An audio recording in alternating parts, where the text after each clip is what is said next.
naman mga boss, alamin natin ito organic na palengke sa Solsona, Ilocos Norte sa Takalikasan.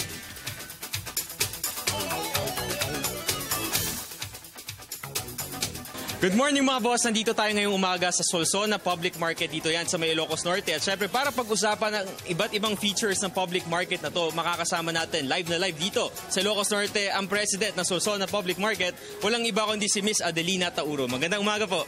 Good morning po. Opo. So si Manang Adelina Tauro, ang presidente ng Solsona Public Market for ilang years na po? 8 years po. 8 years. So sa loob po ng 8 years, ano po ba yung mga laman nitong public market na to? Nung simula nyo po, ano po ba itsura nito dati? Konti lang mga gulay, ganun. Konti lang ang paninda.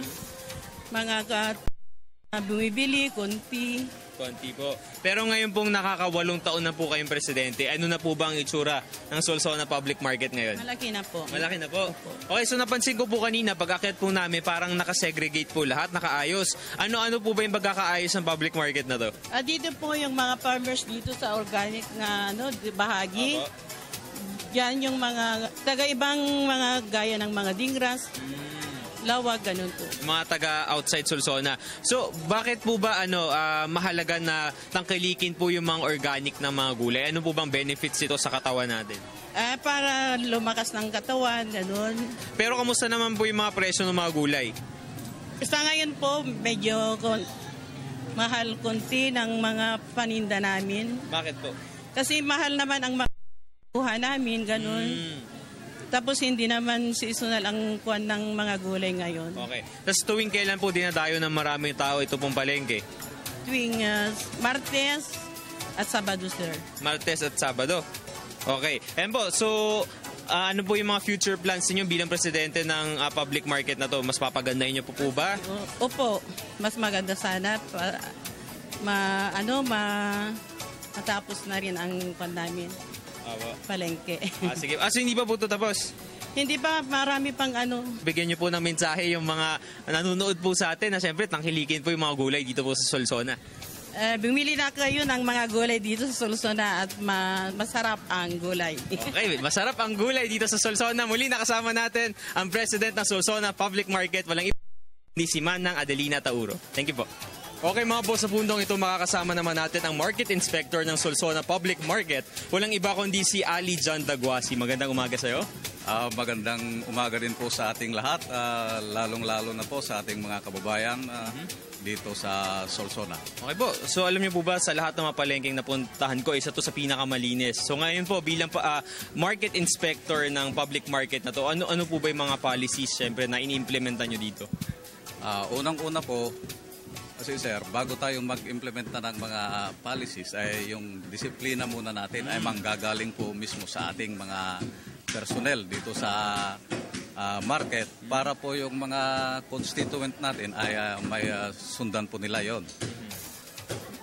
So far po, kamusta naman yung disiplina? Simula nung naupo kayo bilang market inspector, nakiisa po ba sila agad?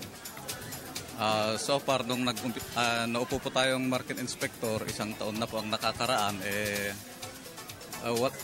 wala naman silang alinlangan na sumunod sa ating mga policy at saka mga guidelines dito sa public market. Kasi dahil din po siguro sa disiplina na talagang nakikita natin dito sa mga nagbebenta at maging sa mga customers doon sa mga kliyente natin dito, mapapansin nyo na sobrang linis talaga. Kahit dito sa wet market na side ng public market nila, ituyo pa rin. So isang magandang sinyalis yan na talagang malinis yung ginagawa nyong mga sistema dito. Pero pag-usapan po natin ngayon yung sistema. Pag akyat nyo po kasi dito, mahahati agad yung palengke sa dalawa. Merong organic saka yung isang side po. So paano nyo po ginagawa? Siniseparate natin yung mga mismong kababayan natin sa isang section at sa yung mga may mga dayo din, yung mga dayuhan galing sa ibang bayan na nagtitinda rin, naglalako dito sa atin ay mayroon din silang sariling pwesto. Okay. So sir, mas nakakatulong ba yun sa mga taga Solsona na meron silang sariling side dito na sila lang nagbebenta? Malaking tulong po yun, sir, kasi identified na po nila yung mga mamimili kung saan po yung mga mas mainam at mas magandang bilhin, lalo na yung mga gulay dito. Sir, bago umakyat, meron kayong poster doon or karatula na nakalagay na no ticket, no entry. So para saan po yung mga tickets na yun? Yung mga ticket na yun po ay para sa mga nagtitinda, yung mga may mga wholesaler, at saka pati na rin sa mga retailer. Yung mga ina-expect na pwedeng mabili ng mga customers natin dito sa Solsona Public Market? Marami po tayong mabibili dito sa Solsona Public Market. Unang-una po, yung mga karne natin dito ay mura po kaysa sa kumpara sa ibang bayan.